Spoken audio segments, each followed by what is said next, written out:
Been a couple of months since I've done a recording. I'd say at least a couple of months. Figured I'd go ahead and show some of the things that's been going on in the shop, give kind of an update. As it sits right now, we put in a paint booth so we could kind of paint the cars in-house. The blue car, the 73, is road legal. It's been put on the road, but there's a couple of small things while driving it that I found out that I need to fix. So there's the paint booth first of all, and the car going to be the first car going to be painted. Let's move this to the side here. This is not a bad little setup here. Let's see if I can open this up.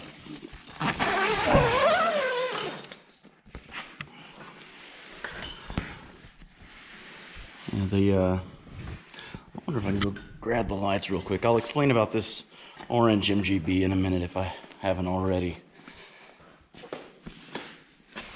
No, that's only part of the lights. Okay, I think I've got it now. I think I got it sorted. So we may have all the lighting up, at least the current lighting. So let's see.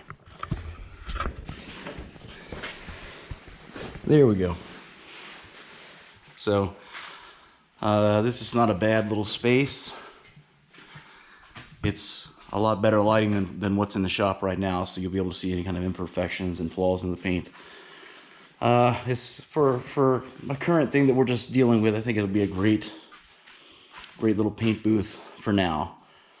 I'm not really a paint guy, so I won't be doing a lot of the paint body work myself. That's Kevin's job. He's going to be doing that kind of stuff, so I'll leave that stuff to him. I'll stick to the mechanical stuff for now. So now this orange car here, I'm not sure if I mentioned or not. It's a customer's car. Let's say customer. He's a gentleman who the car was his father's or his uncle's. I'm not 100% sure. It may have been both of them. He inherited the car. It had been fully restored 10, 15 years ago.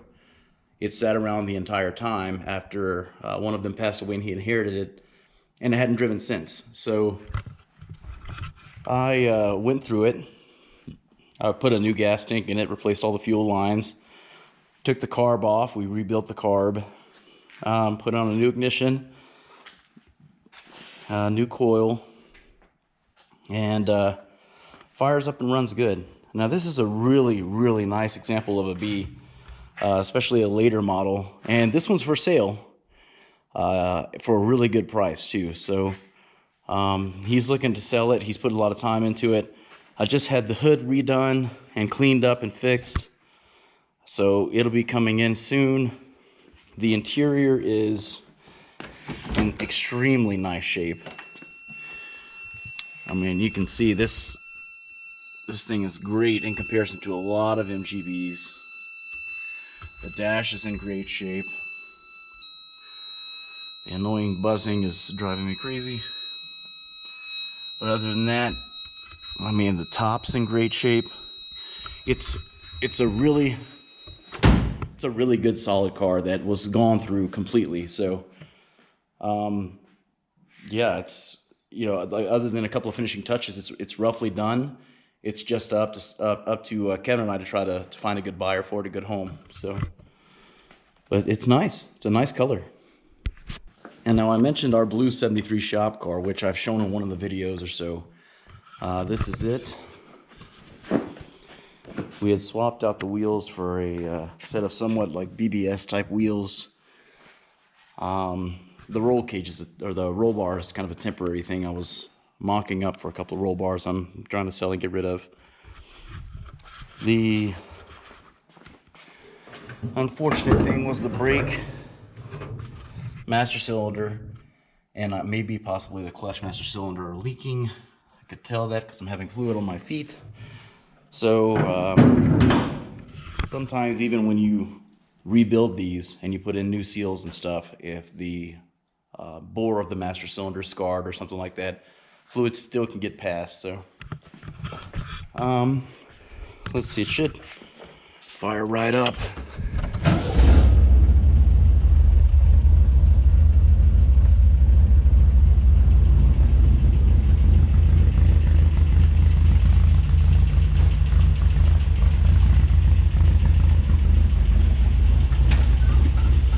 needs a valve adjustment.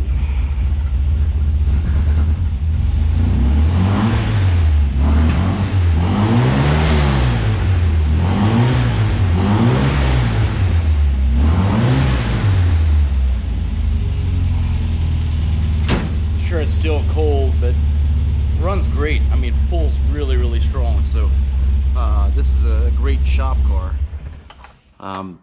Even though it has an aluminum radiator, I'm still running to a small issue with overheating on it. So I'm gonna add an electric fan. And there's a couple other small things that need to be done. So, but for the blue car, I mean, it's pretty good. You know, it's time we're finally able to get around to painting this thing.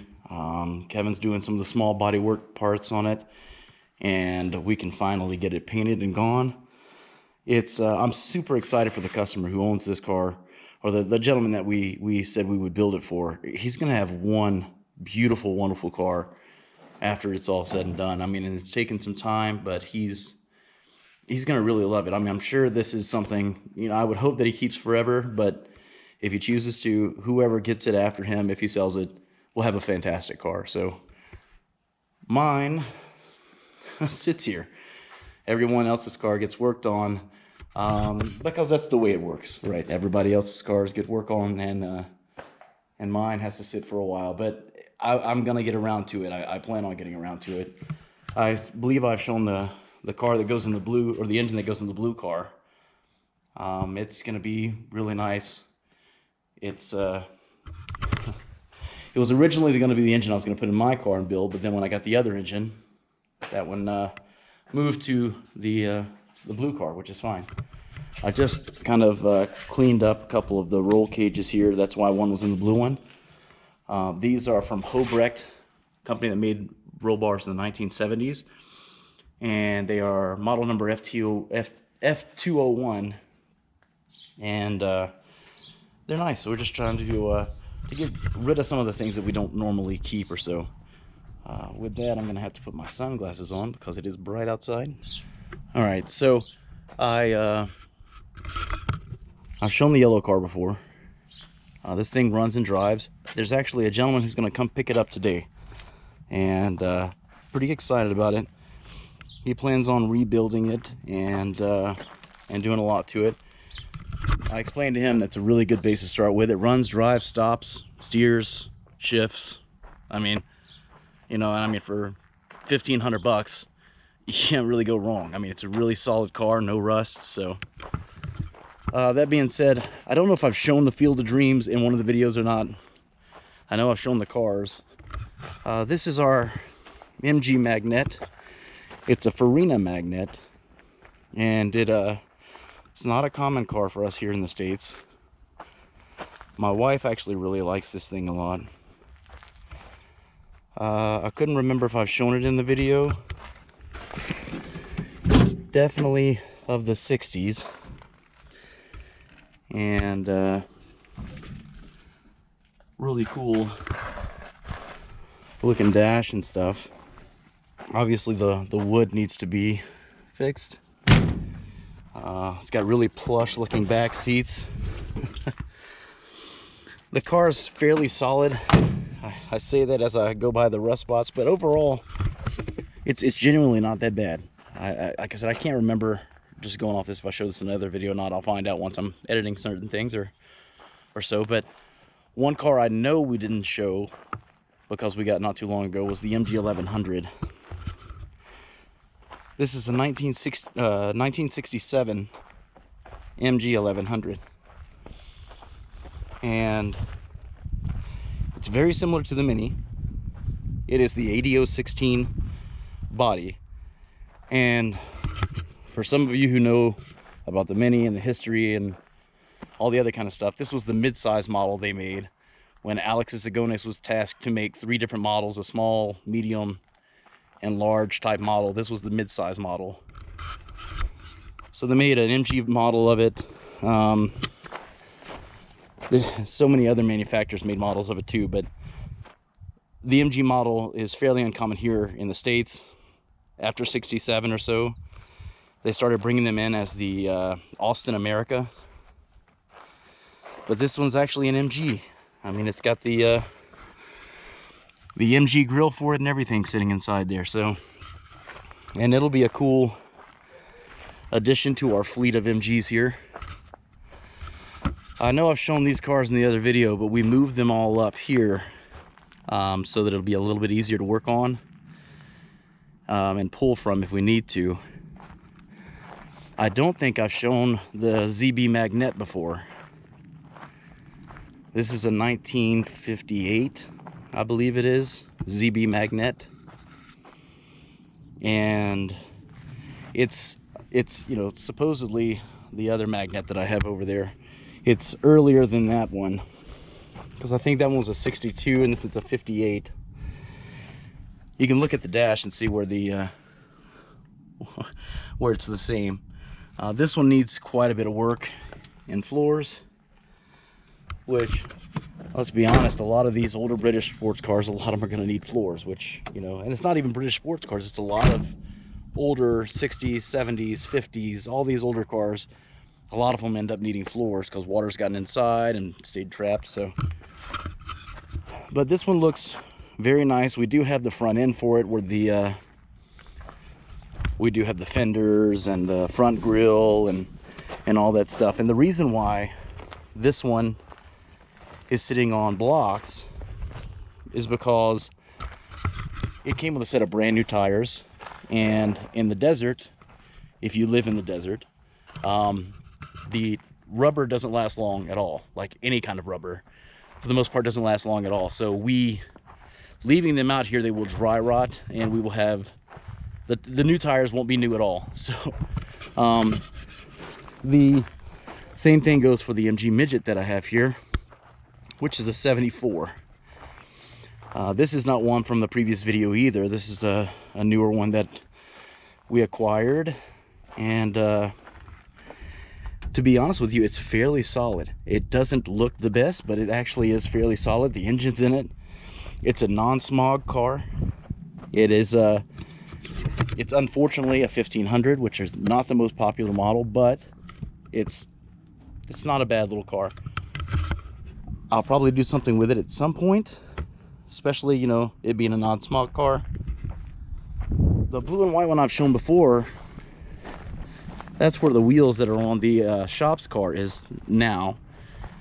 And Kevin had the decision to cut these ties into blocks so that we can keep everything up off the ground, which is a fantastic idea. I don't want things to be sitting on the ground anyways. So, but yeah, that's that. Like I said, that's the other Farina, or the Farina Magnet, the later model of it. Supposedly, there's only like 60 or so of these roughly in the States. They weren't very common, and the gentleman we bought it from was an extremely nice gentleman, and was very happy that we got it going, that we got it from him. And I did get it going. I've got it running. So I took the carbs off though to sort it all out and fix everything. So our shop GT is still not up at the moment, but we are going to be getting it sorted. We were working on it and getting a lot of things cleaned up for it, so that it could be a daily driver for Kevin. And I don't think this GT was in the last video. This is a GT that came as part of a package that we picked up for a few other cars. I can't remember if it's in the video or not, but if it is, it's got a lot of things going for it. The body is really solid, and the seats are really nice shape. The gentleman, unfortunately, the gentleman who owned it before passed away, and you know, we explained to the wife that we're going to be putting it back together at some point and restoring and stuff, so she was really happy about that. This is a Morris Minor, not an MG, but Kevin has a love for Morris Minors as well. It's completely in pieces. It came as part of the lot from the red car. This is Kevin's personal Morris Minor, which may have influenced him into putting on a different kind of set of wheels to give the car a different look. We'll see how it looks after it's all dropped and on the ground. He's got the engine painted and ready to go in this thing. I'm kind of excited to see it. This car here, let's see.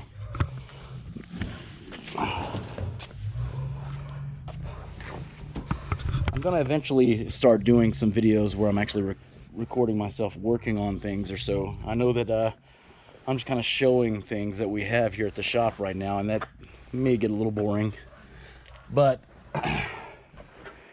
we'll change that. I just I'm busy. So this car here is a customer. He has had the car since he was 15. He was going to sell it. Contacted me because we bought a set of wheels from him at one point. He contacted me and asked if I'd be interested in restoring it and bringing it back to life for him, getting it back on the road, because he was thinking about selling it. And I pleaded with him not to sell it. Yes, I'll put it back on the road. Yes, we'll get it sorted. Let's do it. So I'm excited for him because it's something that's going to get fixed. So, and this black MGB GT is going to be built at some point. It's a nice overall shell. Yeah, some of the engine work was done to it previously, and some other things were sorted out. So we have all the glass for it and everything, and it's not a bad looking car either. I mean, the GTs are such beautiful cars. I mean, they did such a great job with those. The regular B convertibles are beautiful too, but the GT's design was really nice. This is a 52 MGTD, which obviously needs a little bit of work. I mean, you know, it's not in the greatest shape, but it'll be sorted. And I like these two. I've seen where someone has built one, well, quite a few of them actually. I've seen some where they've built them and they have the fenders that are kind of separate, so they don't have the running board along here, and it's just a fender here, you know, that's cut off there, and then the rear fender. So, and it looks similar to like a Lotus 7, so that's a really cool look for it, and I wouldn't mind building something like that. But overall, you know, that's that. I just wanted to give an update. I'm trying to get some kind of updates out faster. I'm usually busy, and editing, you know, is obviously not my strong suit. I've got a family, and so I spend a lot of time with them. But, you know, I need to make time, make a couple hours. Just took these things off. Just make a couple hours to try to edit stuff. But yeah, I mean, that's kind of what's going on at the shop now. We've got lots of MGs, so but the plan is to bring as many of them as I can back to life. And the Farina magnet, the other magnet, and the 1100, they're all going to be part of the shop collection, so that we can restore those. And when people come to the shop, they'll see those cars, and it'll be kind of a heritage of MGs there. So trying to collect all the different obscure MGs. They may not be the most popular MGs, but at least the interesting cars and stuff like that. It's something that'll stand out. So I've really fallen for these cars. I've mentioned that before. They're fantastic. The company, the people who put them together, Abingdon and just everything. It was fantastic. So, but anyways, hope all of you are doing well, and take care.